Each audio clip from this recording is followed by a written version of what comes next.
Shabbat Shalom. Thank you for coming out on this snowy day. We beat the snow here. And let's get through our class today. Hopefully everyone will get home safely after this. Our study today is entitled Dysfunction and Order. Dysfunction and Order. How many of you had a week that felt like it was well ordered? You know, sometimes those snow days kind of throw a wrench in our plans, kind of throw off the routine. But I welcome the challenges and the changes that come about in a week. All right, it was a strange week. It really was. But today we're going to be looking at our Torah portion for this week, and that's from Exodus chapters 18, 19, and 20. All right, and we're going to be talking about Jehovah's order. All right. Before we get to that, let's look at dysfunction. First of all, I'm looking at the definition of dysfunction as a noun. All right, impaired or abnormal functioning, abnormal or unhealthy interpersonal behavior or interaction within a group. All right, like a dysfunctional family. How many of you have a dysfunctional family? Every family is like sure. You have some dysfunction from time to time. All right. Varying degrees. Varying degrees. Impaired or abnormal functioning. Okay. Have you heard of this condition? It's called ADHD, Attention Deficit Hyperactivity Disorder. All right. This is a neurodevelopmental disorder characterized by symptoms of inattention, hyperactivity, impulsivity, and emotional dysregulation that are excessive and pervasive, impairing in multiple contexts, and developmentally inappropriate. All right. ADHD symptoms arise from executive dysfunction. All right. Does anybody here know anybody with ADHD? You know, this is one of the most common things that are out there right now, and a lot of people are having difficulty navigating and just getting through the day. All right. It ends there with its ADHD symptoms arise from executive dysfunction. Anybody know what executive dysfunction is? Let's look at it. It's a neurocognitive deficit that affects a person's ability to regulate their thoughts and behaviors to achieve goals. It's a disruption to the cognitive process that control and manage other cognitive processes. Okay? It can impact thinking skills like planning, motivation, memory, and flexible thinking. It can cause difficulty regulating emotions and controlling behavior, which can lead to interpersonal conflicts. Right? An example, you have a plan for the day, you have a picture of how that day is going to go, and then something changes, something unexpected happens, and it throws you off course, and you don't know how to get your bearings back, all right? And you don't know how to get back on track, and if you can't go forward with the plan, then it's kind of like, you know what, all the plans are out the window, all right? Executive dysfunction. Something happens where you can no longer make those decisions of how to move forward. Some people feel like they're stuck. They talk about just feeling stuck or unmotivated or unable to pick themselves up and move on from where they are. So the best thing to do, sleep and start over. Like really, it's like a reset, okay? And this is a real thing. It's difficult to deal with for sure. Dysautonomia. Now this is something a little less obvious to other people, but to the person that's experiencing this physically. All right, the other ones we looked at, those were mental, cognitive disorders or dysfunctions.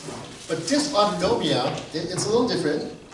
Okay, it occurs when there's a malfunction in the autonomic nervous system. That's the part of the nervous system that controls, you know, like the heart rate, blood pressure, digestion, and other autonomic processes in the body. You know, so it's the things that you don't have to think about, like breathing. You know, you don't have to think to breathe. Sometimes you do. If you have dysautonomia, you have to remind yourself, take a breath, all right? Because your body is not doing that normally. All right, that's dysautonomia. So there's a physical challenge, there's mental challenges. When things aren't functioning properly, these are all dysfunctional experiences. Okay? And then there's something that's called spiritual dysfunction. This refers to a range of issues related to a person's spiritual well-being, including spiritual distress, struggles, or a sense of disconnect from one's beliefs or purpose. All right? Potentially leading to feelings of anger, hopelessness, or questioning the meaning of life. When our internal spiritual well-being is out of order, then there's some sort of dysfunction there. You don't know how to make proper choices. Your morals may be in question. You're not sure what principles you're living your life by. All right? So these are spiritual dysfunctions. So we looked at a few of them. And these are all the different things that make us who we are as people. All right? Our mental faculties, our physical abilities, our spiritual experiences, our emotional reactions and responses to things, and then of course the relational aspect gets affected as well. When we're experiencing some sort of dysfunction, let's say your back hurts and your knees just aren't working, you might be a little crankier. It might affect your mood. One thing affects another thing, and then your mood might affect the people around you. All right, so then that relational aspect also comes under attack. And then bad feelings and ideas are, they come up. Some people think, oh, you're such a burden to everyone around you. Just be quiet, keep your stuff to yourself, so then spiritually you dampen yourself. The whole body goes out of whack when there's a little dysfunction somewhere. All right? Maybe you're getting ready for a test, and you're so anxious about it. And you forgot to eat, or maybe you ate too much, or you eat something, your stomach just is not sitting right. All right? There's some dysfunction going on there in that moment, even if it's momentary. It may not be a mental condition or a physical condition. It's just, in the moment, situationally, your body isn't functioning the way it's supposed to. Now, when we say words like shalom, we're talking about a wholeness, a well-being. All right, where your mind and your body and your thoughts and everything you do is harmonized. Where you are not split into these separate parts. You are a whole, complete being. You're functioning with this peace. All right, some resolve. Or even when dysfunction does come your way, it doesn't bring you to that point where you're unable to function. All right? Sometimes you can have bad cramps and you'll still be able to function. Your muscle might not be working too well, but you'll find other ways of compensating and, you can still continue to function somehow. Oh, but man, I would love that, eh? I would love to experience no physical pain and discomfort. I would love to not grow anxious in certain situations. Or respond badly when somebody almost runs you over by their car, by your reactions, man. To have that good attitude from inside.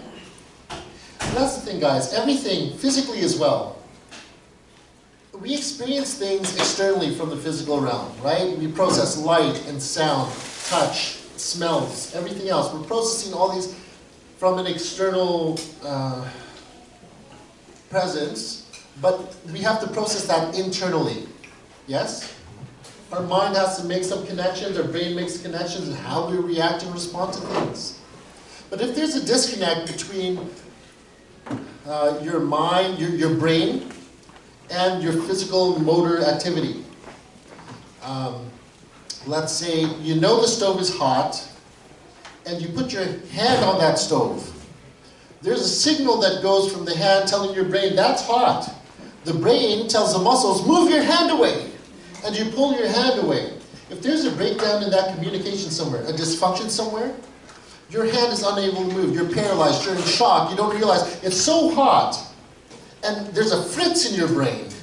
And for some reason, your brain doesn't tell your muscles to move. You become immobilized. And that's dangerous. If you've ever been in that situation spiritually, even, a friend might say, we're not friends anymore. Or the girl calls and she says, this is done. You know, it's like, what? You know, some relational dysfunction sets in, and it affects our mental, emotional, spiritual. Eventually, it'll also cause you to suffer somehow physically, you know. Are we good with that? So we get a picture of what dysfunction looks like for every human being at some level. All right? You may not have experienced all of it. You may not have been aware of how you experience these things, but there's always some sort of challenge and dysfunction that we'll face. All right, do you have your Bibles with you? Let's go to our Torah portion. We're looking at Exodus chapter 18. All right? The Torah portion for this week is called Jethro. Can anybody tell me who is this Jethro that we're reading about in Exodus chapter 18? Moshe's father-in-law. All right, who was his daughter that Moshe married? Zipporah. Very good. How many people know the names of their two sons? Gershom and Eliezer. Yes. Very good. All right, so we're getting a bit of Moses' family. How many of you knew that Moses was married? Yeah? Yeah, but you know, he left Zipporah and his two children alone with his father-in-law, with her father, when he went to Egypt. So how long was he in Egypt? Anybody remember? 40 years. In Egypt. How long did Moshe leave Zipporah and his sons with his father-in-law? Almost a year. Less than a year. Okay? It was less than a year. So at this point in the story, Jethro hears about all the mighty things that Yehovah has done for Moshe. And he goes and meets Moshe out in the wilderness, and all the Israelites are there. All right? And he brings Zipporah and his sons back with him. All right? And that's where we are reintroduced to the family. Now, if you've been reading through the scriptures, you might have come across a name, Reuel. Reuel is mentioned in some passages, and it says the father of Zipporah. So when you come across Reuel and Jethro, it's the same person. I know, it's confusing. Different names, okay? But it's the same person. At this point, we see him as Jethro. And he has been serving as a priest in Midian, all right? A priest in Midian. This is different from the priesthood, the Levitical priesthood, okay? And we know that he's been doing this job for quite some time. Because 41 years prior to this, that's when Moshe ended up meeting Zipporah at the well, all right? And we know that he was already serving as a priest in Midian at that time. So we know he's been serving in this capacity for at least 40 years. A man that has experience, a man that could be trusted. He for sure has experienced some sort of dysfunctions in the way that things are run, and he has found some sort of solutions in how to deal with all those dysfunctions. Socially, all right? Let's look at this. Let's start at verse 9. An example of a believing Gentile. Yitro rejoiced over all the good that Yehovah had done for Israel by rescuing them from the Egyptians. Yitro said, "Blessed be Yehovah, who has rescued you from the Egyptians and from Pharaoh, who has rescued the people from the harsh hand of the Egyptians. Now I know that Yehovah is greater than all gods, because he has rescued those who were treated so arrogantly." Yitro, Moshe's father-in-law, brought a burnt offering and sacrifices to God. And Aharon came with all the leaders of Israel to share the meal before God with Moshe's father-in-law. Now, it might seem like a simple thing. He's saying, oh, great, yeah, Yehovah is awesome. He does all these amazing things. Of course he's God. But there's so much more to this passage that we might miss. When we don't understand, looking at their actions, what is actually happening here. First of all, we see him acknowledge Yehovah by his proper name, Yehovah. All right? And he's declaring, now I know that Yehovah is greater than all gods. Now at this point in history, we remember the understanding was that there were many gods, and each god had a territory that they were responsible for, they were entrusted with. But this Jehovah wasn't bound by any geographic location and boundary. Okay? This Jehovah, his portion is Israel. Israel are his people, and he delivered these people out from Egypt, and now here they are in the wilderness with their mighty God. But this God is being declared as greater than all the other gods. A priest of Midian, he brings burnt offerings and sacrifices. We see this happening when people are coming into agreement or covenant. Another important part of the covenant transaction at this point in history, in this culture, is that you would sit down at the same table and share a meal. Have you heard of the term breaking bread? When you sit and break bread, you share a meal. You're partaking of the same that's before you. And there's some welcoming, some hospitality, and some peace between the two parties that sit and break bread together. This is what's happening with Jethro and Moshe. He's making a declaration, yes, your God is the mightiest God over all the other gods. Okay? And there's some sort of that covenant arrangement that's happening here. Now, the Jethro, he came to believe of God's might and his supremacy and his ability, yes? He even acknowledges him by name, yes? This is a perfect example of a non-Israelite coming to the knowledge of who God is, of what he's done, and then acknowledging that he is the highest and greatest. A believing Gentile. Remember, a Gentile is a non-Israelite. Okay? You have the Israelites and then you have the Gentiles. Okay? If you're not an Israelite nationally, then you're a Gentile. Everybody else. So most of us here, if not all of us, are considered Gentiles, but we're believers in Jehovah. Yes? And was she from a pagan priest? A pagan priest, yes, in the sense that he was not Hebrew. But who was he? Let's look at Midian. Midian is a line from Abraham. And although Abraham was a Hebrew, from Keturah, his wife after Sarah, with all those children, do you remember that? Midian was one of Keturah's children. Okay? So while he is seed of Abraham, by nature, he wasn't part of the line of promise. He wasn't part of the Hebrew peoples, the chosen Israelites. Okay? So he would be considered pagan. And here's the thing, let's dispel anything. You hear people throwing around the word pagan today, and they're like, ooh, that's evil, that's witchcraft, stay away from me. No. Pagan is just a neutral term that means not of Hebrew origin. Okay? That's it. Once we step into faith and we join in the ways of Jehovah, then we're stepping into that area, all right? So we leave behind our pagan ideas because those things cannot be used to worship God. Okay?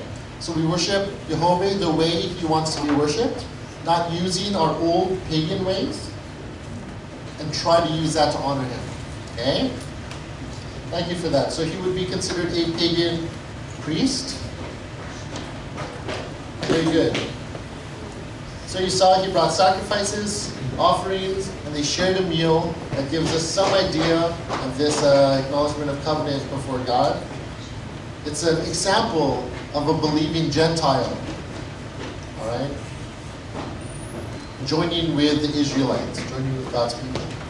Let's continue reading verses 13 to 16. The following day, Moshe sat to settle disputes for the people, while the people stood around Moshe from morning till evening. When Moshe's father-in-law saw all that he was doing to the people, he said, "What is this that you are doing to the people? Why do you sit there alone, with all the people standing around you from morning till evening?" Moshe answered his father-in-law, "It's because the people come to me seeking God's guidance. Whenever they have a dispute, it comes to me.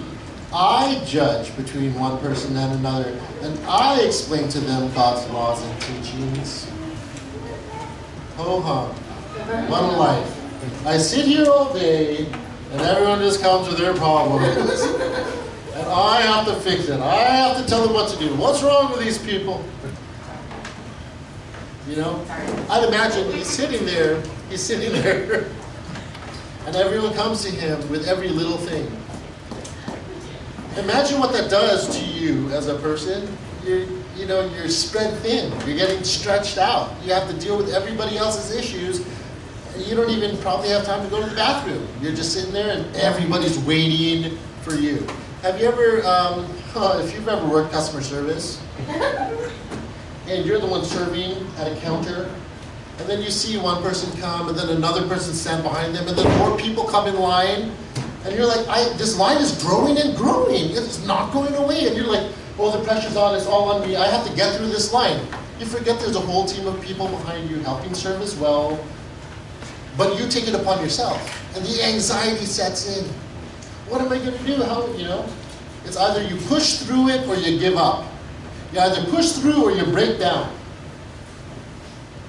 So Jethro sees Moshe, and he's using this language, me, myself, and I. It's all up to me. If you've ever felt the weight of people relying on you, you're the one working and everybody else needs you to work so that you can support them. That's a weight, right? Like, it's heavy. When there's great responsibility, there's a great burden that person's carrying. All right? While other people may take for granted or they just take what they need, what are you left with? What are you giving from? It's difficult, Talk about dysfunction. It'll start to affect you somehow emotionally, mentally. If you are not able to remind yourself of the purpose and the reason of why you need to continue functioning in this capacity to carry out the things you have to do, if you have nothing to ground you and pull you back, to center you again, you will fall to dysfunction. Absolutely. I thank God that He gives us some sense of order. He tells us what to focus on. He tells us what to think about. He tells us how to live our lives so that we will not give ourselves to all these other ways and spread ourselves thin. And He says, this is the way to life. Live in this way. Okay, we'll get to that in a second. You can imagine Moshe sitting there and the anxiety setting in, dealing with everybody's problems, not knowing what the problem is going to be. All right? Triggers, moods.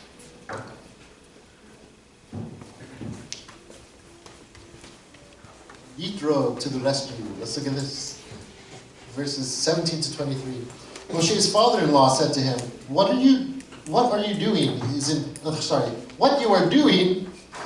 good. You will certainly wear yourself out. And not only yourself, but these people here with you as well. The other people helping serve him, right? It's too much for you. You can't do it alone by yourself. So listen now to what I have to say. I will give you some advice, and God will be with you. You should represent the people before God, and you should bring their cases to God. You should also teach them the laws and the teachings, and show them how to live their lives and what work they should do. But you should choose from among all the people competent men who are God-fearing, honest, and incorruptible to be their leaders, in charge of thousands, hundreds, fifties, and tens. Normally, they will settle the people's disputes. They should bring you the difficult cases, but ordinary matters they should decide themselves. In this way, they will make it easier for you and share the load with you. If you do this, and God is directing you to do it, then you will be able to endure, and all these people too will arrive at their destination peacefully. What wisdom! All right? There are a lot of business models now that utilize this as well. The CEO has managers below him, and those managers have supervisors below them, and the supervisors have, other unit leaders, and those unit leaders have the newbies, right? And everyone's training everybody. Everybody's helping each other. When there's a problem, the CEO doesn't have to be worried about, oh, should I take cash or check? You know, whatever the new trainee is worried about, all right? So everybody else starts to share in the responsibility. It's spread out. Certain people are entrusted with care over other people, but not all at the same range. Some are in charge of thousands.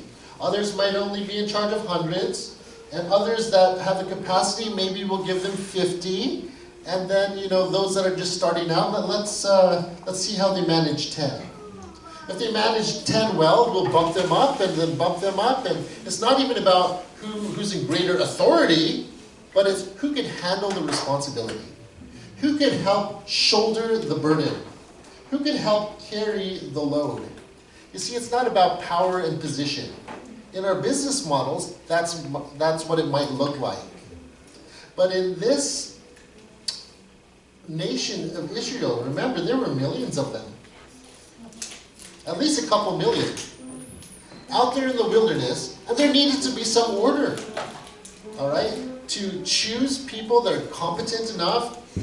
Yitro had it right, you know. He's been a priest in Midian for a long time. They were also nomadic people.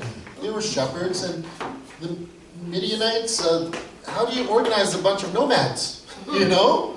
There's got to be some accountability, some ears to the ground, some eyes watching out for stuff, you know? So that wisdom is good. However, this wisdom did not come from Yehovah. It came from man, Yitro. While it's good advice, it's not bad advice. Is it God's advice? It's a man-made structure, which later on we'll see that the legal structure for all of Israel continues to follow using Yitro's pattern. All right? Yehovah has a different sort of order. All right? And the order that he presented was for the priesthood, specifically. All right? While there were tribes set apart, we studied in Genesis, remember? From Abraham, Isaac, Jacob, and Jacob becomes Israel. Israel has his 12 sons. He divides the land, gives out portions, right? When they go into the promised land, they're all given their own portion of land. And all the tribes would be represented by one of the sons. But then amongst all those, the tribe of Levi, all right, would become the priesthood. The priesthood would come from the tribe of Levi, and they would be the ones serving. And while they don't have land of their own, Yehovah orders that they will have a portion from each of the groups. They will serve each of the tribes in some capacity. Okay? So we'll learn a little bit more about God's order in a second. So here you have more people helping their own people. You know, people from particular tribes might be dealing with the disputes within their own tribe. Easier, right? It's more, they understand each other. They're each other's neighbors. So each neighborhood, let's say each tribe is like a neighborhood. And all those dwelling in there, they have a neighborhood watch and the neighborhood leader. All right, and that's kind of what it looks like. Something about this passage in Exodus 18 that we just read, this is a great example of humility in serving, all right, in leadership. Humble leadership. Because there are some leaders that want to take all the credit, and it has to be about their name. Or they need to be the one in control of everything. They don't share the responsibilities with other people, so that they could claim that they're the ones that did everything. You remember back when you were younger, maybe you were part of a play or a production of some sort, maybe at school or at church, and they're putting on this big production. And there's one person that's assigned as the director or the coordinator for this wonderful production. And they don't want to share responsibility with anyone. So they start telling everyone, you need to put this outfit on. You need to say the line like this. You need to say that again. Let's rehearse from the top. Let's get this together, people. And they're just yelling and yelling, and everyone's looking at them like, you're crazy. You're going to snap. You're going to lose it. And she or he, I'm not thinking of any one person, it's he or she. I think you were thinking. We were all thinking of one person. Maybe not the same person, but we're like, come on people, let's get this together, all right? They don't want to share the glory if it's a great production. But imagine they're going through it and sure, it goes pretty well, and at the end of it, she didn't, or he didn't. There's also a he. Yes, that's why I keep saying she or he. Wow, that's a lot of clues, Selma. That's a lot of clues. I don't even know who you guys are talking about. I'm just giving an example. All right, and they're like, yes. Stop. Okay. You know, and at the end of it, if it goes bad, come on, people. What was wrong with you? We worked so hard for this. How can you let me down? I'm so disappointed in you. No direction. She was snapping. She didn't share the load. There was no humility in that sort of leadership, right? Versus the person who listens. Maybe you're at work, and there's a manager that wants to hear from their team members of how they could better their operation, what they're willing to do, what sort of challenges are they facing personally in this environment. How could we help you thrive? You know, so you come, it's not even coming down, you come alongside your people. You know that you're all working for the same company, for the same purpose, you're all working with the same goals, but you have to help strengthen each other where they need strengthening. Encourage each other where they need encouragement. Allow each other to know that you're an important part of this, you're not just being used for our purposes, you know, but you're part of this and we're all in it together.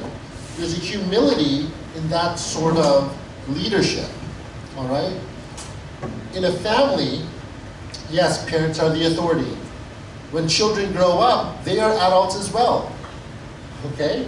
When children grow up, they're adults as well. In the Filipino culture, however, I'll speak of that because I know it, right, as a Filipino, and I see it amongst many of my friends. You grow up and you have some like 50-year-old people with their parents, and the parents are still looking at the 50-year-old like they're 12. And they can't, no, I'm the parent, you're my kid, you gotta do what I say. And I'm like, no, I'm an adult, I have my own kids. And they're probably gonna have their own kids soon. So it's like, you know, this top-down sort of prideful attitude that comes in that hierarchy, right? We keep thinking in position. We think that authority is power. If you keep carrying that with you, it's a greater responsibility on you. If you can't spread that down, grandparents, parents, and then you got these kids. But the grandparents keep telling the parents, this is what you have to do. This is what you have to do for your kid. And then this isn't my family. Don't worry, stop. I'm just talking about the order. Okay? Micromanagement. You know, micromanagement. It's like you had your chance at being a parent. Okay? Let go. It's my turn to be a parent. Okay? And I'm going to teach my kids. And whatever they learn, it's going to be their turn to be a parent. I'm not going to tell them what to do, how they have to live their life, you know, tell them where they're screwing up. Sure, you can help them, encourage them, pray for them, but be more like that manager that comes alongside.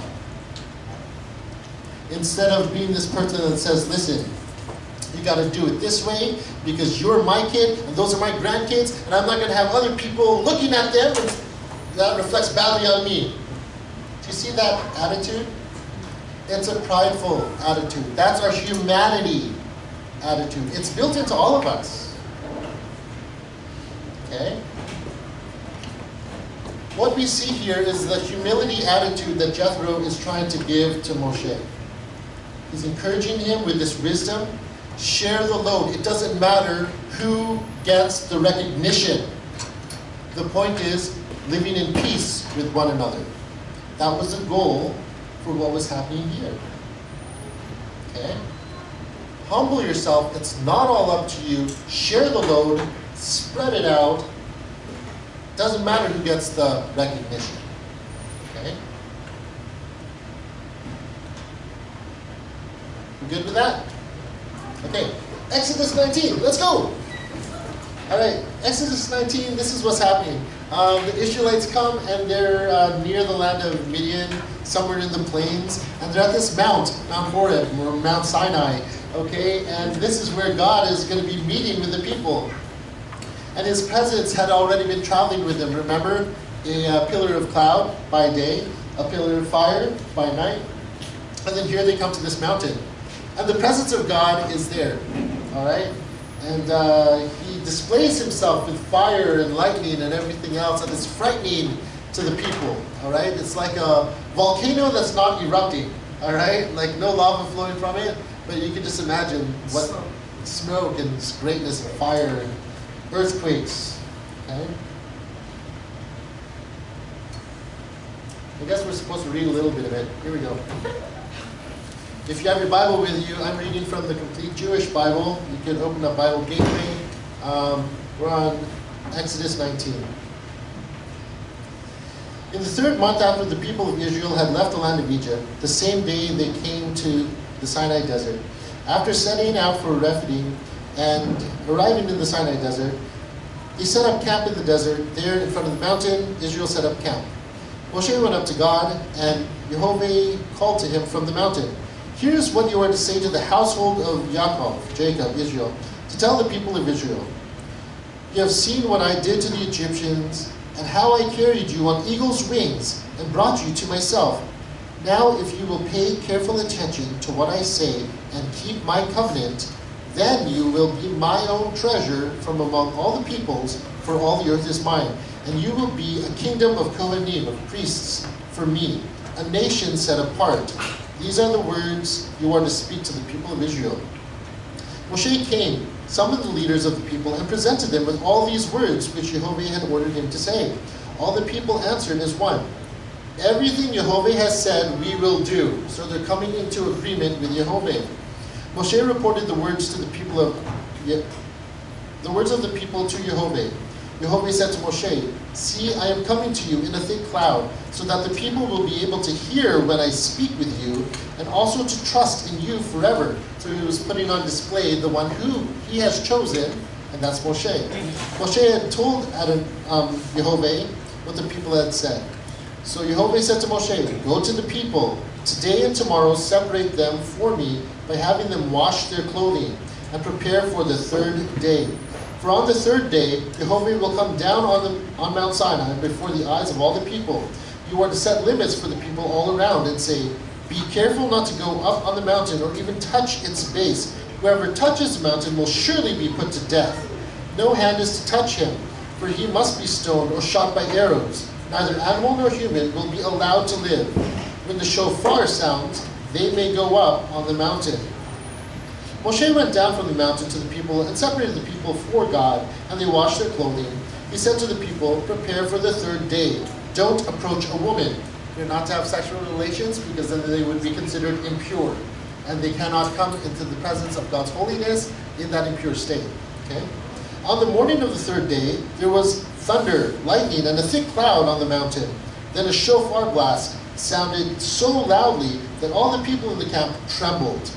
Moshe brought the people out of the camp to meet God. They stood near the base of the mountain. Mount Sinai was enveloped in smoke, because Yehovah descended onto it in fire. Its smoke went up like the smoke from a furnace, and the whole mountain shook violently. As the sound of the shofar grew louder and louder, Moshe spoke, and God answered him with a voice. Yehovah came down onto Mount Sinai, to the top of the mountain. Then Yehovah called Moshe to the top of the mountain, and Moshe went up. Yehovah said to Moshe, go down and warn the people not to force their way through to Yehovah to see him. If they do, many of them will perish. Even the Kohanim, who are allowed to approach Yehovah, must keep themselves holy. Otherwise, Yehovah may break out against them. Moshe said to Yehovah, the people can't come up to Mount Sinai, because you ordered us to set limits around the mountain and separate it. But Yehovah answered him, go get down. Then come back up, you and Aharon with you, but don't let the Kohanim and the people force their way through to come up to Yehovah, or he will break out against them. So Moshe went down to the people and told them. Interesting. So Yehovah wants to meet with his people, and here he is, but he's saying, set a boundary, there's a limit. They can't come closer than the base of that mountain. Don't even let them touch the base of the mountain, or they will die. If anybody tries to come, you have to put them down. If they disobey this order, be merciful, put them down. Because if they try to come into his presence, they will be utterly destroyed. Even the priests who are set apart cannot come closer than where we've allowed them to be. Okay? What Yehovah is doing here, he's already setting up this whole system of the tabernacle, of what would happen and how we approach God. And he's saying they had to wash their clothes and prepare for 3 days. Don't defile yourself by having sexual relations with one another, okay? Because if you do, you can't come closer, all right? There's something about being set apart from our humanity, being set apart from our ordinary, regular work and lives. When we come before God, there's this process that occurs. Cleanse yourself, wash your garments, wash yourselves before coming, and then prepare. And it takes 3 days of waiting in this point. Before Moshe could, and even at that, Yehovah was still merciful, and he told Moshe, you go, you tell them what I said. And he's like, they can't come any closer, we already set up the boundary. He said, no, you go down and you remind them. If anybody disobeyed after all those warnings, then you get what's coming to you, right? God gave them grace, he gave them mercy, and he gave them ample warning. What's that like for us today? We know that the end times are here. We know that he's coming again soon. We know that we've been warned and warned time and time again. Turn from your wicked ways, purify your hearts, come before God, be washed by his word, repent and turn from that. We've been warned time and time again.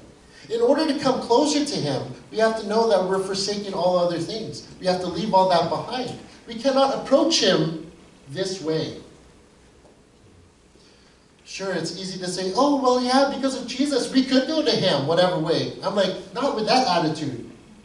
Not with that pride and entitlement in your heart. Oh, I get to go to Father God because Jesus paid for my sins and I'm going to go up there. I did all this for God.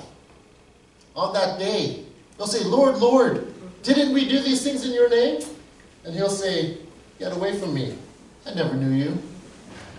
Because the attitude of our hearts stink. It's dysfunctional. And we think that we're going to be aligned with God and functioning for his kingdom the way he wants when our whole life, our attitude has put us in dysfunction. And we're hoping for a better outcome. Interesting.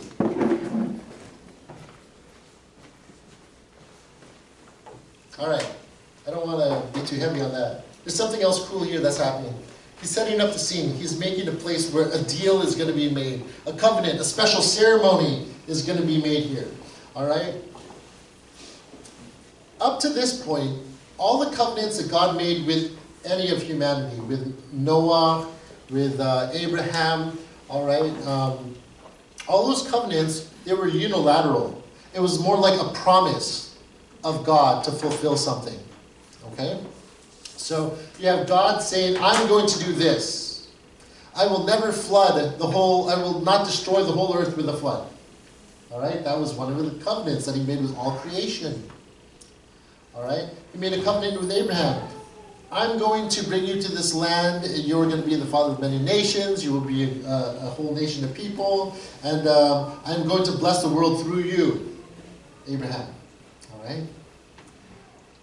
Part of that covenant is still going, right? God's still going to bless the whole world through Abraham. So all these covenants up to this point were unilateral before Mount Sinai.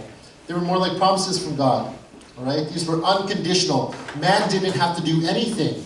God said, this is what I'm going to do, and that's what he's going to do. He expected nothing from the people. He's still going to fulfill it. Okay? So the people, his chosen people, he calls Israel. He said, this is your land forever. Okay? When they disobey, Okay, when they're not aligned with God's plans, then he says, then you are out of the land. But if you obey, things go well with you. Guess what? You stay in the land. Those that are coming to faith now, there's so much of Israel that is coming back to Jehovah. And not just the Jews. Israel. The whole house of Israel. People from all the different tribes waking up and coming back today. All right? People are starting to have faith in Yeshua, and they're starting to walk in the ways of Torah again, in obedience, so that they get to possess the land again. And this is the work of Jehovah. Okay? Because it was his promise. But here at Mount Sinai, this covenant is fundamentally different from the Abrahamic covenant.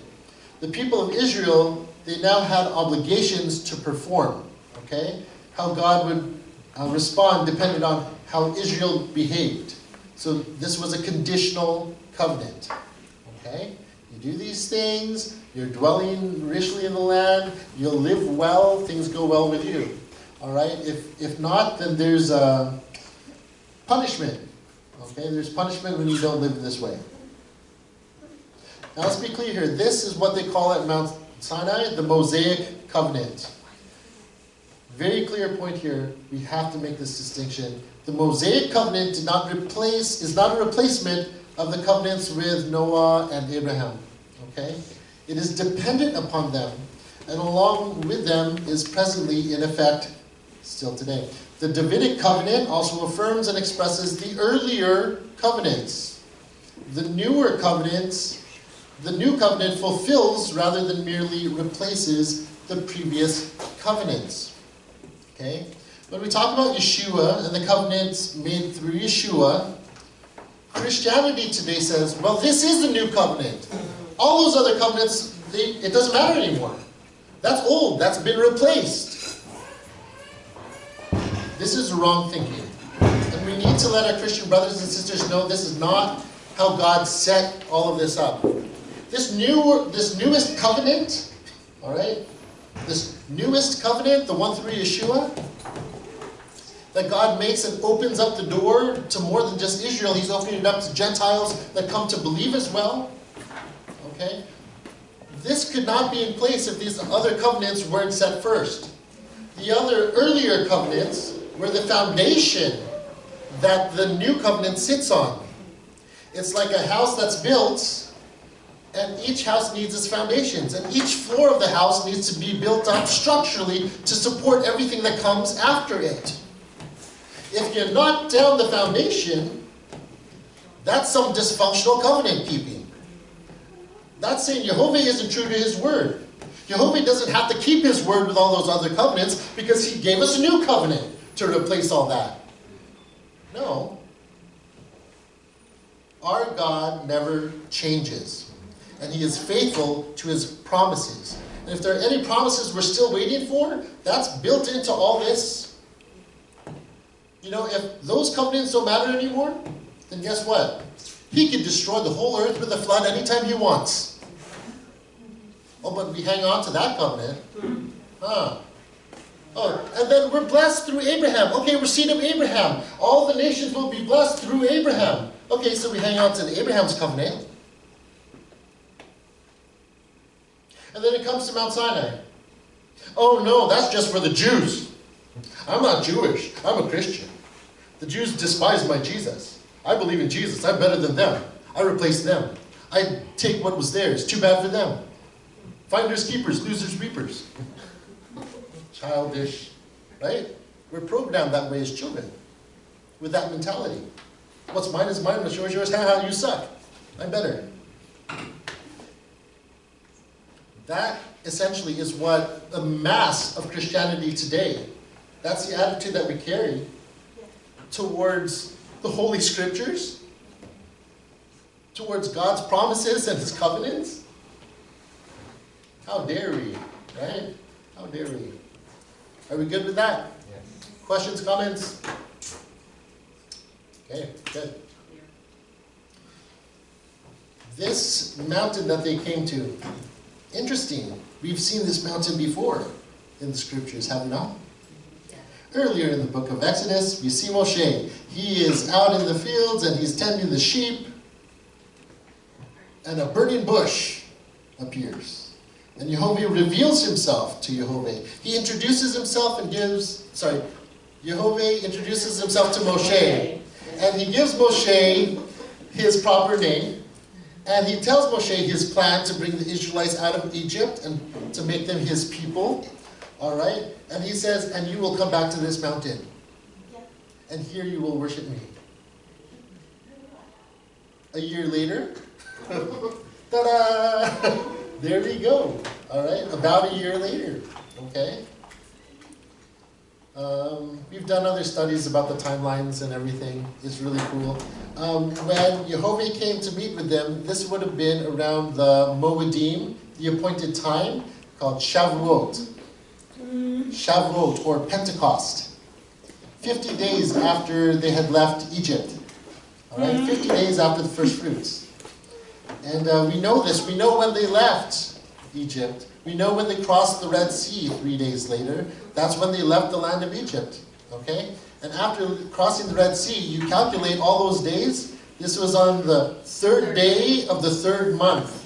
And they had to prepare themselves for 3 more days. So if you add all this together, it gives you 50 days from the time they crossed the Red Sea to the time that he gives them his Torah on Mount Sinai. Okay? I'm sorry, it's cool. If you're observing the Moedim and you're mindful of the appointed times, this is really cool. All right? Yes? So before they were going to meet in that mountain, Yehovah spoke to Moses, and Moses told the people that this is your mission, this is your purpose, why I have chosen you. So if we go back to that very specific why Yehovah chose that lineage and their role into this world to be the priest. Well, we remember part of the covenant that Yehovah made with Abraham. He told him, through your line, but your people, before they could possess the land, will be in a foreign land for 400 years. 430 years, around there. Yehovah was just following up with that covenant. And he reaffirms the covenant that he made with Abraham. And he reminds them, I am the God of Abraham, Isaac, and Jacob. Jacob, of course, was later named Israel. And all the tribes of Israel come from Jacob. So all the covenants that God made with Abraham, Isaac, and Jacob, it continued on through this people, although they were in bondage, or in a foreign land rather, for 400 years. It fulfills the prophecy that Yehovah gave when he spoke to Abraham, fulfilling his promise. Sometimes Jewish say, oh, we're the chosen one, but most of them don't really know their mission into this world, that why God chose them. If they're a Jew nationally, if they came from that line, they are from the line, they are God's chosen people.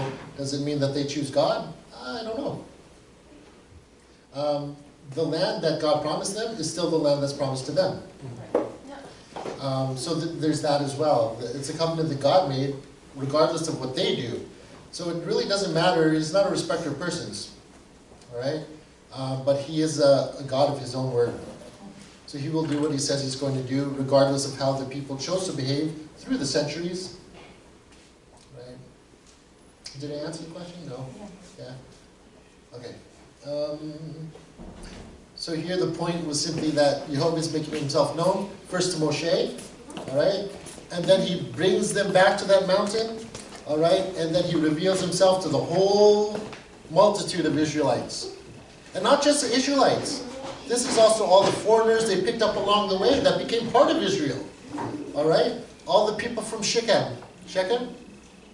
Well, that was before Shechem, right? Any of them that remained coming out of Egypt, right? Any Egyptians that came to believe after all the plagues, that joined them, sojourners, they became part of Israel. And they benefited everything that Israel was benefiting. And they were living the way that the Israelites lived, all right? They got adopted into tribes. Yeah. All right, Exodus 20. Who knows what is found in Exodus 20? The same. 10 Commandments? 10 words. Same 10 words. Exodus 20. I am the Lord your God. You know, growing up in the denomination I grew up in, if there was any chapter of Exodus I knew, it was Exodus 20. Because they said, oh, do you know that the fourth commandment says, remember the Sabbath day? You know, and that was kind of the focal point of the denomination I grew up in. It was an identifying mark for them that they wanted to obey God's commands. All right. And the one thing that set them apart from most of the rest of Christianity was that they gathered at church on Saturday. All right. But here's a quick little tidbit. Did you know that nowhere in the scriptures does it say that you need to go to church on Saturday? That keeping Shabbat, it's not about going to church. It's about not going to work. Not going to work. Stopping from work and keeping that space and time for your time with God, right? So that you don't get dysfunctional with God, you continue to align and function on a weekly basis. He says, stop working, stop doing all that other stuff you do every day. This is my time. I'm setting aside this day for my purposes, and I'm setting you aside as my people. Let's fulfill this purpose. He wants to fill us with that purpose. He wants to remind us of the purposes He has, and He gives us that time to align with Him. Right? Yes, so the 10 words. All right, I want us to replace the title 10 Commandments. Because these are not 10 Commandments.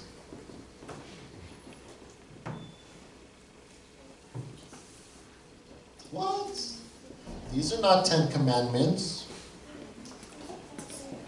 Because if you count them, only 9 of them sound like commandments. They're not 10 commandments. These are 10 declarations. 10 words. Okay? These are Jehovah's declarations of order. This is Him stipulating His household principles. And it's upon these principles that all the rest of the law and the prophet hang. All right? On these principles. Let's look at them. The Septuagint has it right. It says the 10 words, Decalogue. Decalogue. Decalogue. 10 words in the Septuagint. All right, so 10 words, and each section is numbered with the Hebrew alphabet. So you'll see there the tablets. On the right tablet, you have Aleph, Bet, Gimel, Dalet, Hey. And then the others. Aleph, Bet, Gimel, Dalet, Hey. Vav, Zayin, Het, Tet, and Yod. All right, so you got 10 separate words. And the first one, that's right. The first one says, I am Jehovah your God who brought you out of the land of Egypt, out of the abode of slavery. That's it. That's the first word. Does that sound like a command to you? I am Jehovah your God who brought you out of the land of Egypt, out of the abode of slavery. Here, Jehovah is revealing His fame, who He is because of what He has done. He gives His name. He says, I am your God, so there's a relationship between Him and those that He's addressing. And He reminds them about what He did, and that's why He is worthy to be their God. Okay? Under His mighty hand, He delivered them from the oppressive hand in Egypt, and He claims them now as His own. He reveals His fame.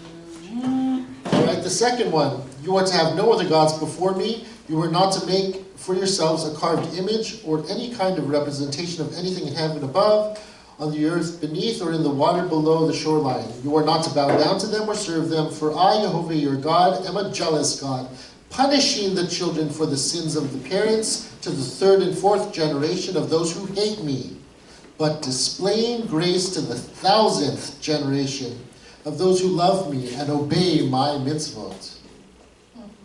Interesting. Here, He's establishing His discipline model. All right? For those that hate me, there will be punishment to the 3rd and 4th generation. Okay? But he displays grace to the 1000th generation of those who love me and obey my commands. He's establishing his discipline model. Okay? Let's look at the 3rd word. You are not to use lightly the name of Jehovah your God, because Jehovah will not leave unpunished someone who uses his name lightly. Jehovah reinforces his authority and his reputation. His name is not to be dragged down into dirt. You are not to take his name to try and prove your points, to say, you got to believe me, I swear to God. That's what they said. You know, they invoked the name of God to give some sort of substance to their argument. Also legally, people will swear an oath, you know, or they'll swear on God's name, and then they'll tell a lie in court to beef up their testimony. Or even if they're telling the truth, they're saying, you got to believe me because I swear on God's name. We are never to swear on his name. We are never to use his name that way. You understand? If someone tells you, swear to God, because they want to imprison you somehow, to put a curse on you if you break your word, never take his name and use it that way. It drags his name into the dirt. Yeah? Some people, you know, growing up, I always said, what does it mean to take his name in vain? And everybody said, oh, it's when you say, oh my God. So don't say, oh my God. First of all, God, it's not his name. God is a title. And if you say, oh my God, if Jehovah is not your God, you're not taking his name in vain. It's some other God. All right? That's such a petty way of looking at this declaration, that principle. Do you really think that he would use his breath in these big 10 words to say, don't say, oh my Tim. Don't say, oh my Trish. You know, it's like... anyway. Number 4, we talked about the Shabbat. Remember the day Shabbat, to set it apart for God. You have 6 days to labor and do all your work, but the 7th day is a Shabbat for Jehovah your God. On it you are not to do any kind of work, not you, your son or your daughter, nor your male or female slave, not your livestock, and not the foreigner staying with you inside the gates of your property. Very specific. For in 6 days Jehovah made heaven and earth, the sea and everything in them, but on the 7th day he rested. This is why Jehovah blessed the day Shabbat and separated it for himself. So we see Jehovah blesses Shabbat and separates it for his purposes. Okay? Separated it for himself, meaning that we take that time for him, with him, in his business, right? It's kind of like when Yeshua's parents said, well, where were you? And he says, didn't you know I was in my father's house, being about my father's business? You know? That's kind of what it is for us for Shabbat. We align ourselves again with his kingdom purposes. All right? And we present ourselves as a servant before him, ready to carry out his will and his bidding, whatever that may be. Okay. Yes? So going to church on Shabbat It's falls a under tradition. his purposes. Not explicitly. Sort of. Well, if we look at the Messianic communities in the New Testament, we see that they were meeting pretty much every day in the name of Jehovah. They broke bread in the morning, and they gather together, then they go out and do the kingdom business. I think it's more of a tradition that's been passed on, like going to the synagogue. It's a tradition, all right? But it wasn't stipulated in the Torah that that's what was expected, all right? Is it a good thing to do? Sure. Is it wrong to go to synagogue or to community gathering? Not at all. But if we don't do it on Shabbat, you know what? We're going to pick another day of the week, any day of the week. It doesn't make that day holier than this day, but there is something special, I'd say. If everybody is not working on Shabbat, you don't have to worry about coordinating your schedules. to meet another day of the week. I mean, right? You don't have to take the day off work because you're not working already, right? Easier to coordinate that way, I guess. Is there blessing in it? There's blessing every time believers come together in Yeshua's name.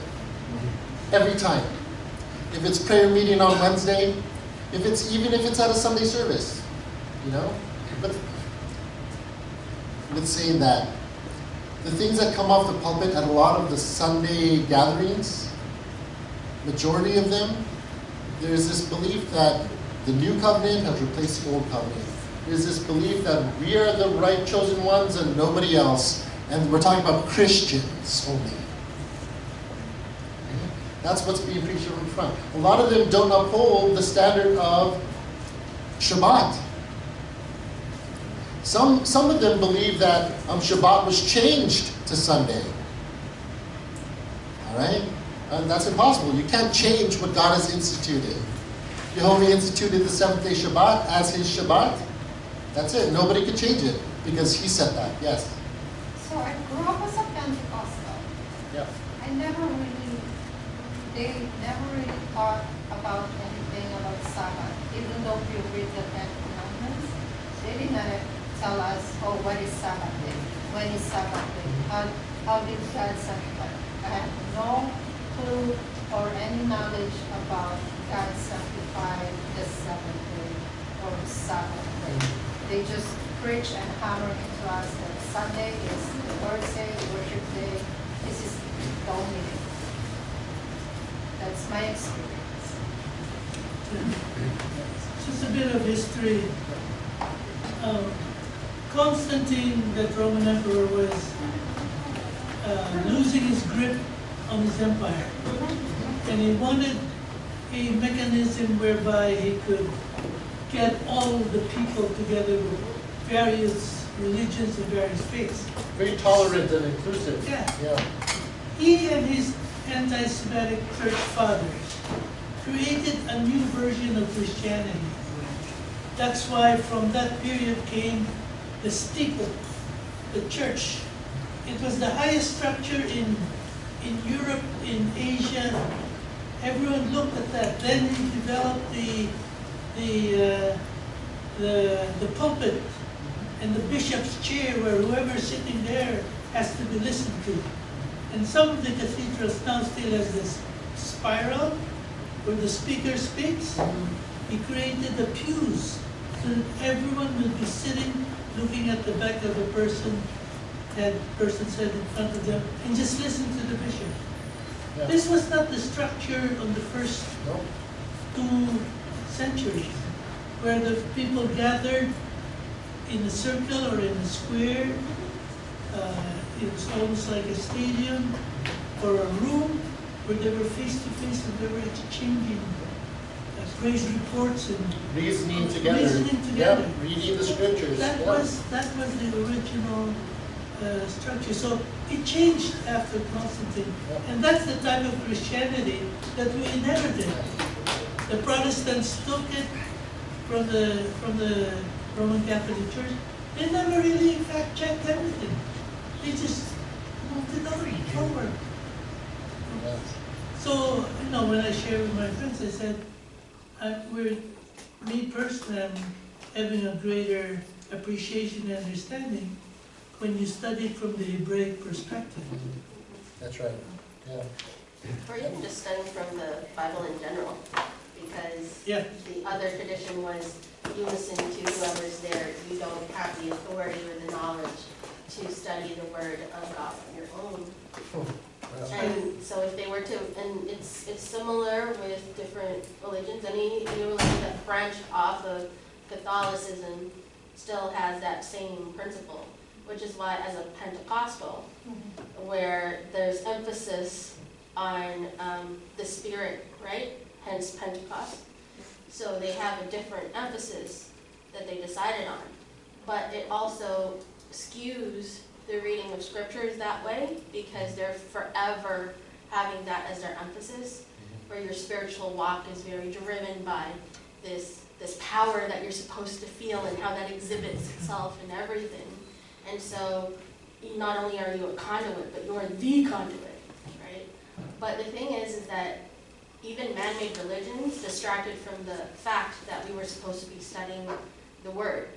And if we actually studied it, it is consistent, and from the beginning, the Sabbath was established. Yeah. Regardless of how tradition has kept it, regardless of what we grew up in, the fact of the matter is that the Sabbath was established, and it is emphasized and mentioned across the entire Bible, man-made or not, right? It was established. Can I add something? Yes, of course. About 10 years ago, I invited a Chinese and Korean to Connections, right?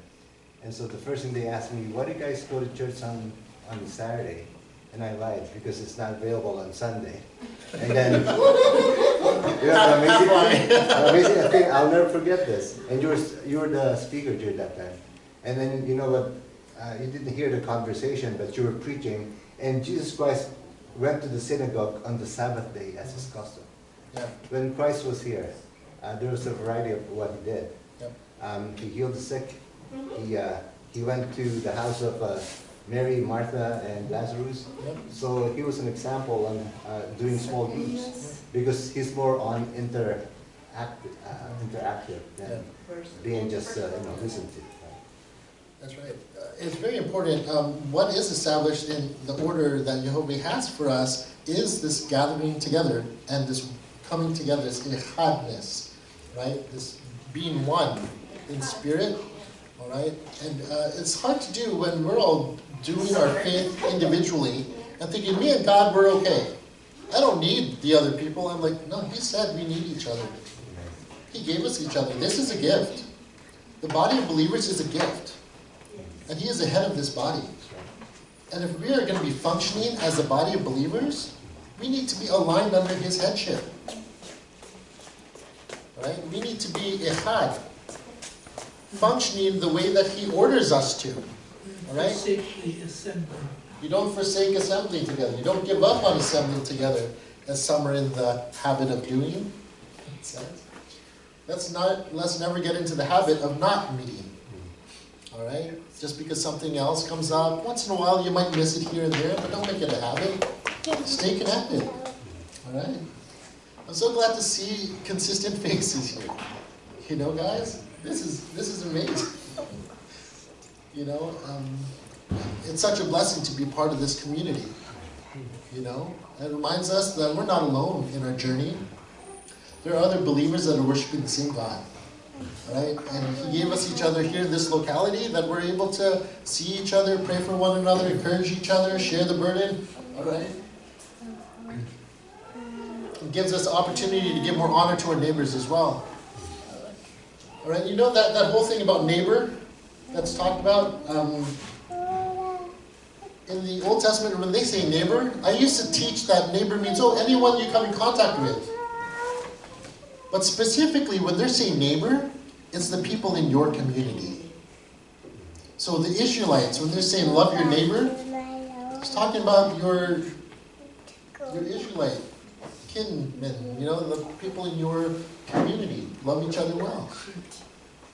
Imagine people want to do more for the poor people out there, and you know, they hate God and it doesn't matter. They think they'll win them over to God if they give out $5 for food.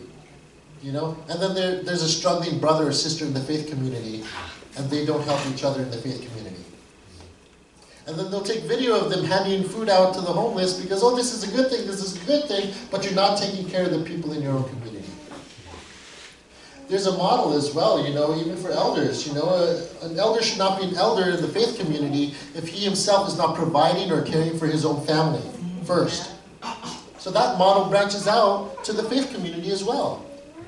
If there's anybody in need in your community, your faith community, you care for each other first. The love we have for each other and caring for one another is the evidence that we are his people.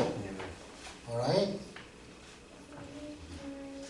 Now, the early community in the script in the Bible, everybody gave everything that they had so that nobody would be in need. Now, it doesn't mean that, you have some financial hardship, everyone has to help you out. Well, if you're making choices that keep you there, then that's something that you have to work out, and we'll help you work that out. It doesn't mean giving handouts and freebies to everybody.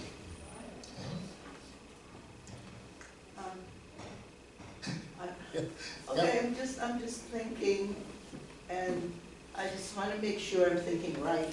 Sure. Because when, you know, the parable of the Good Samaritan, was that an answer to the question of who is my neighbor?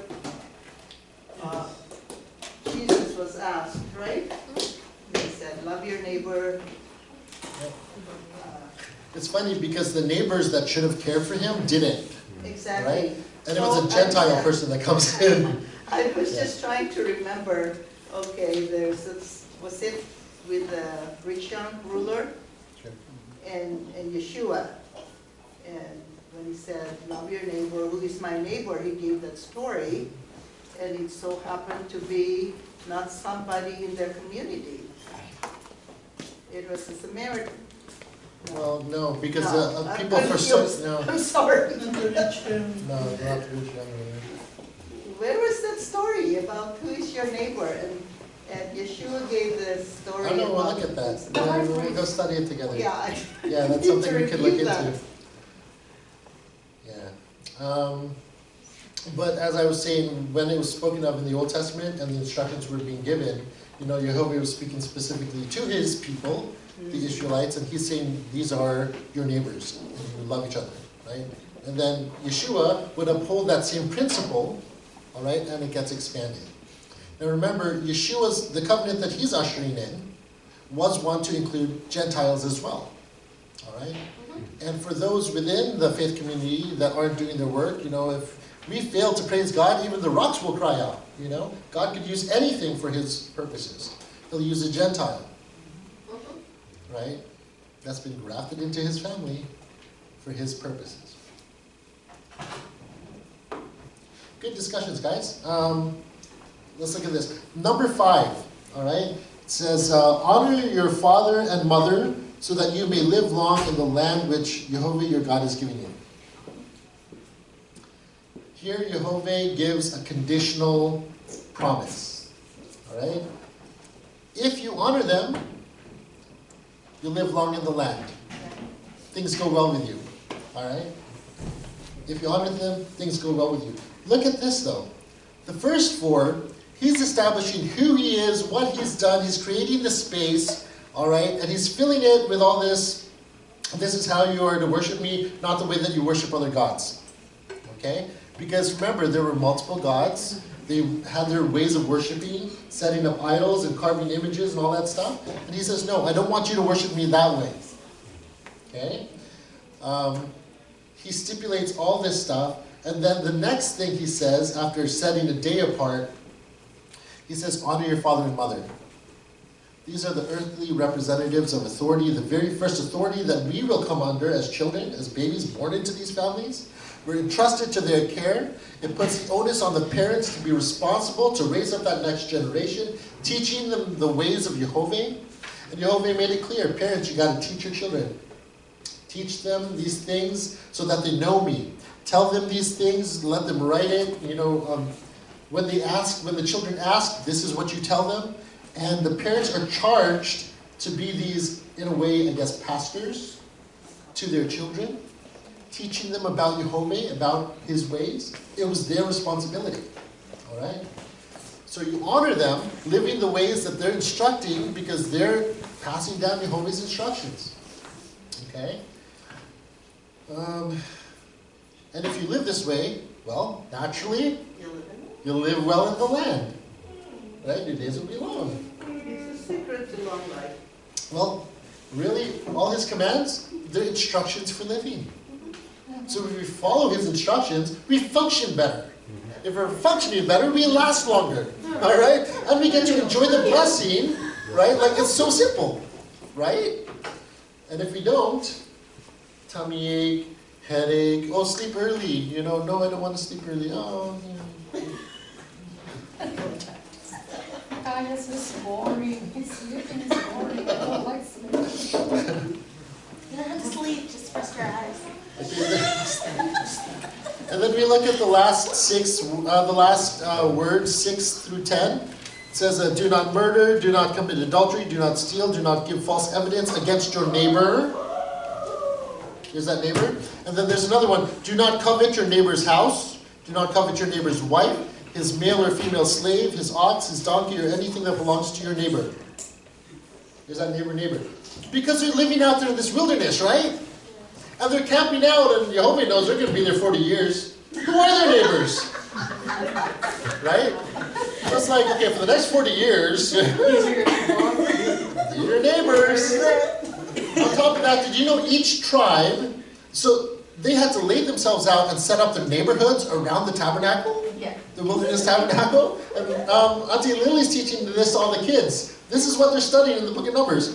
And it says, how many people camped on this side of the tabernacle? How many camped on this side? What tribe did they belong to? And it has a census, the number of people in each tribe, only counting the men. Only counting the warriors. The warriors, the men of fighting age. So 20 and above, not 18, no.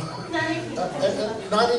Not including the elderly that are no longer able to, right? Yes, the warriors, 20, and the warrior age. That's it. All right, so in my family, although there's a whole bunch of corpus males, Yes. well, my kids aren't quite 20, No. and my dad's pretty old. So it's you. So I'm one.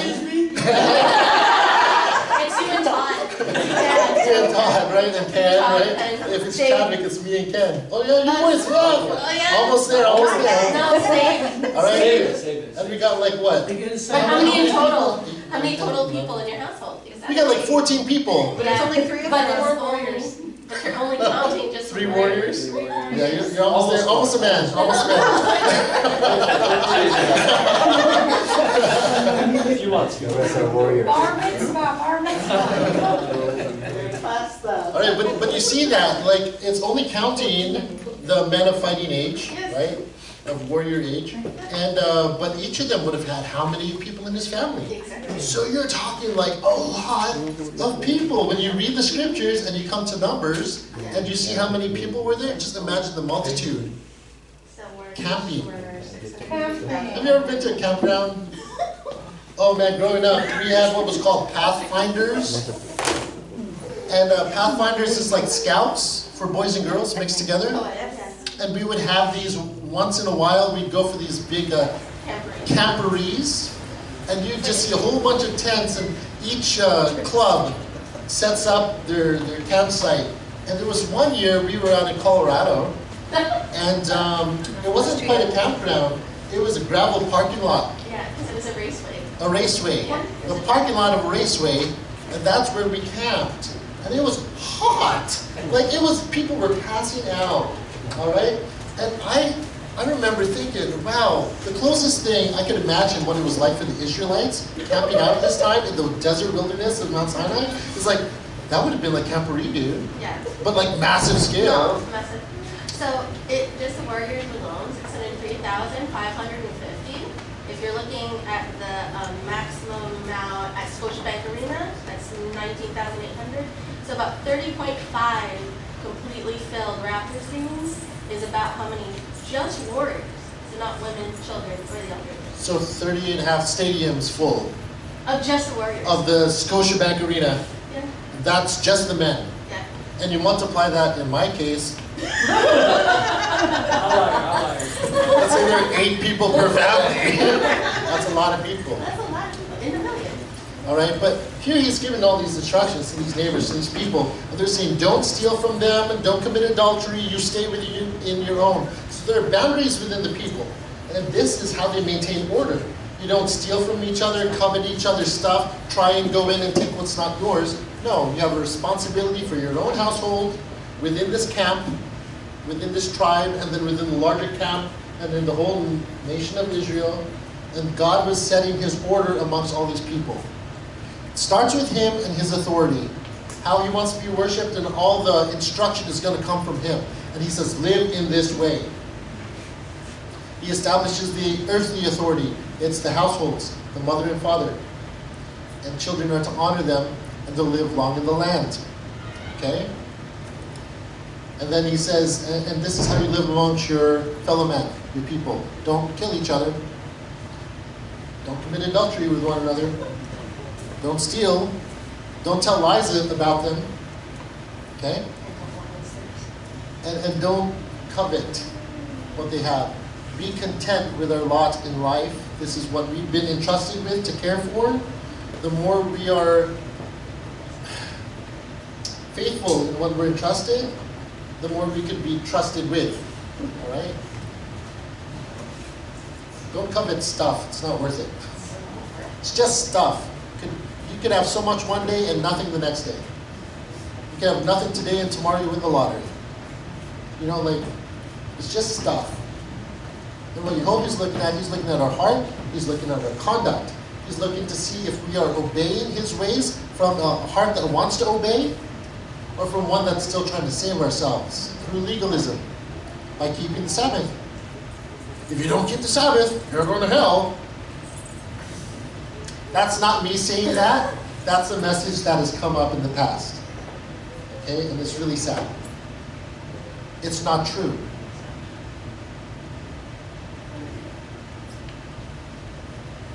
Is that news for some of you?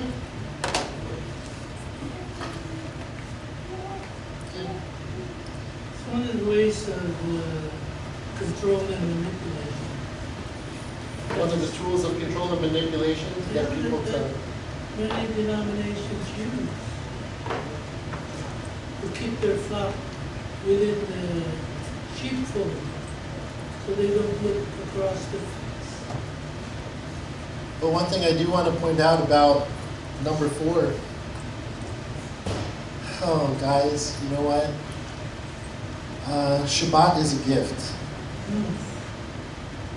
And I really wish that you would want to partake of it and discover more of that. And why it's important to Jehovah, if it's important to him, I pray it's more important to you. And I know that there's a struggle right now for people that want to honor God and want to follow his ways, but we feel tired because sometimes we have to work on Shabbat. Sometimes we have to make a hard choice, friends. If you can't get that Shabbat off, have you prayed about it? Has Jehovah made a way for that? So that you get that time off? Maybe you don't have to leave your job. Sometimes you're stuck in it, and you're praying about it, and you're still stuck in the job, and then you're worrying between, but this is Jehovah's day. But if I don't work, I'm going to lose my job.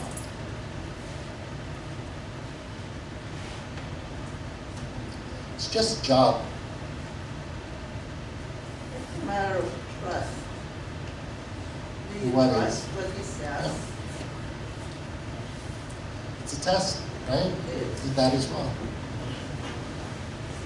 But for anybody that's struggling with this reality, I understand the struggle. I get it.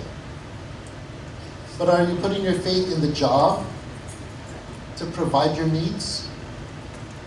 Because Jehovah said that he provides all our needs. For us, I think the enemy is really good at shifting our focus. Yep. So we're going to focus on, I need money to provide for my family. Yep. But when we shift the focus to the provider, Yep. the provision comes. And I know it sounds trite to say, both Tim and I used to work on Sabbath, so we know what it's like to contend with that guilt of I'm dishonoring. And we were raised Sabbatarian, so it's not like we didn't understand this or didn't know it. It wasn't even about dishonoring God. Like, to me, it was like, oh, you're going to hell. You Right, know?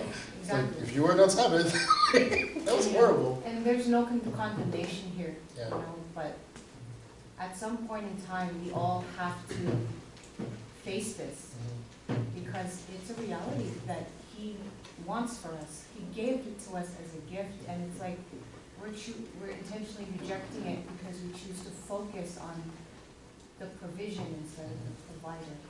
Yep. And the peace instead of the, you know, Yeah. The God of peace. the God of peace, exactly, instead of trying to create our peace by trusting in something else. I mean, the fourth, thank you for that. The fourth word here is not separate from the first 3. It's It's not a standalone. All right. You have something? It's the easiest command to follow. God's asking rest. I want to rest, Lord. But then continue on working. It's going to get tired of me. One of the other troubles is people believe that when they read this here, Sabbath, oh, that's a Sabbath, oh, it's a gift, it's for me. So I'm going to choose what day, if I want Wednesday off every week, then I'm going to make Wednesday my Sabbath. And they think that it's just any day we choose because you work for 6 and you rest for 1. Most of us don't even work for 6. We work for 5, maybe 4. We're getting 3 days off. And we'll still work on Shabbat. I'm just saying. It's a tough position for those who still have to go to their job on Sabbath. Yeah. Perhaps the one option is to look at other options, other jobs. Yeah. They probably didn't try to look for other jobs. Yeah. I remember actually at some point, at some point she always took outright, she would say, but I can't work on Saturday. Yeah. And for some reason, for the longest time, they were making allowances for Yeah, her. the accommodations. Because she kept trying. Yeah. She kept asking. And maybe there are jobs out there that are available, and maybe the Lord is even preparing those opportunities for those who are willing to seek it out. Yeah. One recommendation I do make, if you are looking for another job and you do get another job, stipulate from the very beginning that Saturday is your Sabbath. From the very beginning. Don't think, oh, I have to work Sabbath, otherwise it won't take me. No! If they see you compromising at the beginning, they're going to think, oh, well, it didn't matter to them then. Why should it matter now? All right? One thing, yeah. For those of us who are evidence-based, it's been studied where your heart actually beats slower on the 7th day. If you try this experiment every 7th day, take your heart rate every day, and then on the 7th day, check your heart rate again. It's built into our very being to rest. Take the resting heart rate, because, yeah. Resting heart rate's only. This has been studied. People who are Sabbatarians, they study it. And if your heart rate tends to be high, maybe it's an indication we need to reset our system according to God's synchronicity. And they live longer by 11 years, I hear. Yep. On average. On average, they live longer by 11 years. What are those regions called, Paul? Blue zone. Blue zones. Yeah. We're also vegetarians. Yes. So the Baby steps, average, baby steps, baby steps. yeah, there was a study done based on the average life expectancy in the United States, and this was 75 years or something like that. 77 now. 77 years, 75 years. An additional 4 years if you're an Oriental American. Okay. So the average life expectancy based on that, and then you take 11 years longer, they found that those who were Sabbatarians on average lived an extra 11 years. And if you count the number of Sabbaths that they would have experienced, 52 Sabbaths a year, multiplied, it equals to 11 years. So we honor God with our time, He honors us back.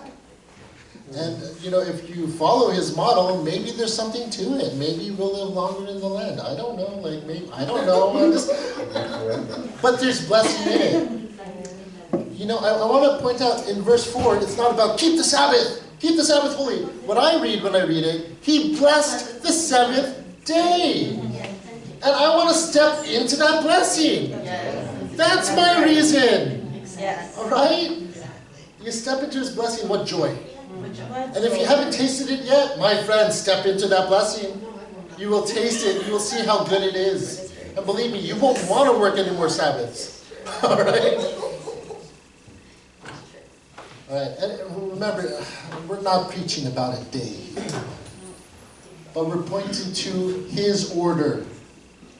All right? And what He's revealing through this and what His declarations are for His people. And we share in the promises that he's given through Israel. This was his commands, his declarations for his people. All right? Living by principle means acting in accordance with your core beliefs and values, making choices that align with what you believe is right, even when it's difficult. It's acting with integrity. So if you believe in the ways of Jehovah and you live that way, then you know what? You got some guiding morals, some guiding principles that you can live your life by. Something that you go back to measure against. Something so you don't have to keep changing your mind. Oh, it didn't work this time. Maybe I try this, maybe I try that.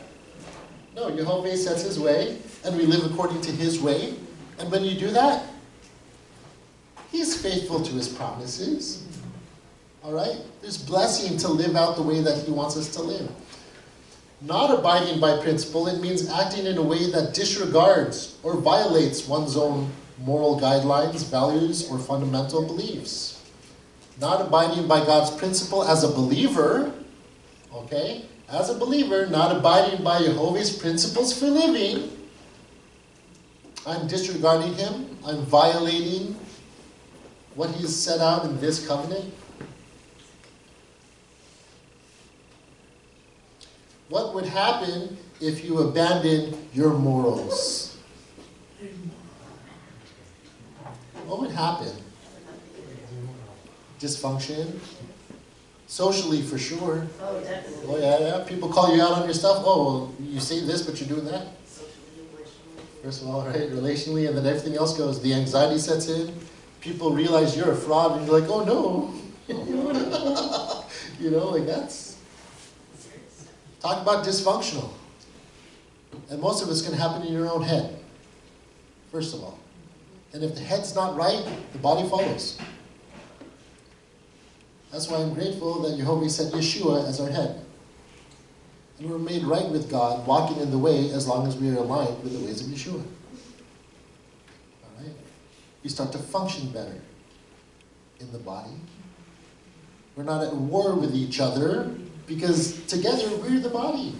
We don't need to be at war with one another. All right? But we remind each other, live by the principles. That's all. It's not preaching at each other or scolding each other. Oh, how dare you? You missed church on Saturday. You know, I missed you at praise gathering. I missed you at costume. You know, encouraging. Yeah, and it's true. When you're not here, I miss you. It's true. When I don't get to see your face and I hear your Shabbat Shalom and share that hug, I miss you. Really, I do. Those weeks when we don't have gathering here, the last Saturday of each month, it just feels like it's been too long. Right? But I need that break. Not from you! I mean, yes. Yeah. But I still want that gift of Shabbat as well. I hope you all understand, all right? That I get to spend just with my own family. Oh, yes. Last few slides, Psalm 19:7. The law of Jehovah is perfect, reviving the soul. Isn't that nice? Reviving, you know, it's like bringing life to. It's like resetting the soul, the law. So much of the time when we hear the law, we're thinking, oh, that's death, it's punishment, that's, you know, it's like that's the old nasty God of the Old Testament. No, but the law of Jehovah is perfect. Reviving the soul. Torah, simply this is the instructions for living. That's why we study it. That's why we're going through it. We do the portions all the time. All the God patterns that he has set here, he's revealing himself to us. We get to discover it. We get to sit here together and reason together. We get to study on our own. All right? And we're united when we come together in his purposes. Yeah? And start living his instructions for living. Last note. Yeshua fulfills Torah. Yeshua, the Messiah and living word, embodies the will of the Father. The Spirit of God leads and guides the followers of Yeshua into all truth, enabling them to observe God's instructions. In his teachings to his emissaries, Yeshua confirmed the importance of Torah by stating, "If you love me, you will keep my commands. Jehovah's Torah is linked to a relationship with Messiah. Micah wrote that many Gentiles would declare, for out of Zion will go forth the Torah, the word of Jehovah from Jerusalem. This is equally true today. God has provided Torah for all generations, not only for Israel, but for all mankind. Amen? Isaiah 30, verse 21, whether you turn to the right or to the left, your ears will hear a voice behind you saying, this is the way, walk in it. Right? Walking in the way of Yeshua means keeping in step with his spirit, and it means living by Jehovah's principles. All right? That's all I got, friends. May the grace of our Lord Yeshua and the shalom of Jehovah, our Father, be with us all. Amen.